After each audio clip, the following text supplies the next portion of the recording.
Airbus and Boeing may not agree on the size of the market for very large aircraft, but one thing they do have a consensus on is that Asia will be the #1 area that they sell them in. So over 50% of every Airbus A380 or Boeing 747 that goes into service over the next 20 years will be coming to airlines in this region. We've come along to the Airbus stand to talk to the man whose job it is to market the A380, Richard Carcaillet. Already the A380 is a big part of a major route operation in Asia. The 3 airlines operated to various cities like Tokyo, Hong Kong, Singapore, of course, and also Australia with Qantas.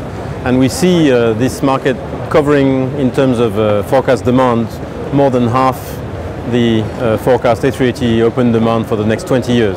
So that is around 880 aircraft out of a total of 1,300 roughly demand for very large aircraft over the next 20 years, and we think the A380 will claim the bulk of it.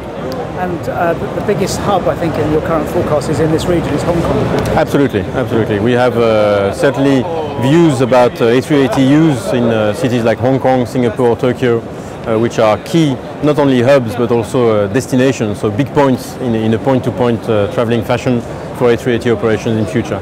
And as well as the long-haul operations out of Asia to other parts of the world, it's also going to be have a big part to play in the regional market. Yeah, right? Actually we see already some operations like Singapore Airlines flying Singapore-Hong Kong, Singapore-Tokyo.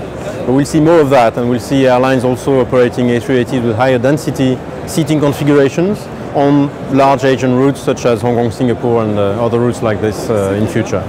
And in terms of the key operators of the aeroplane, obviously at the moment there's one airline that sticks out with a very large fleet, order, that's Emirates, and most other airlines are kind of the bigger orders are in the sort of 20 aircraft sort of area. How do you see that evolving as the years come forward? Well, clearly I see the large A380 operators getting fleets of 40, 50 aircraft. You have to remember this cumulative effect of growth, that 1 year of traffic growth in 2018, I think the addition of traffic between that year and the next will be as much as the total world traffic in 1970 when the 747 entered service. So this effect will mean more aircraft, more large aircraft like the A380, and I can very well see major operators with fleets of 50 aircraft and more.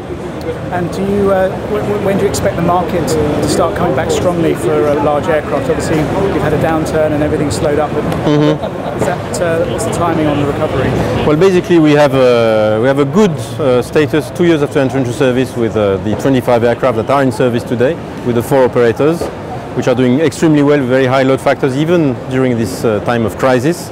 So when the upturn comes, then the characteristics of the A380 in terms of being a real passenger magnet will only be magnified. I mean, today they operate at average load factors above 80%. They're extremely pleased with the operation, its profitability. And the other airlines, those that do not have A380s yet, I can tell you they are watching very closely.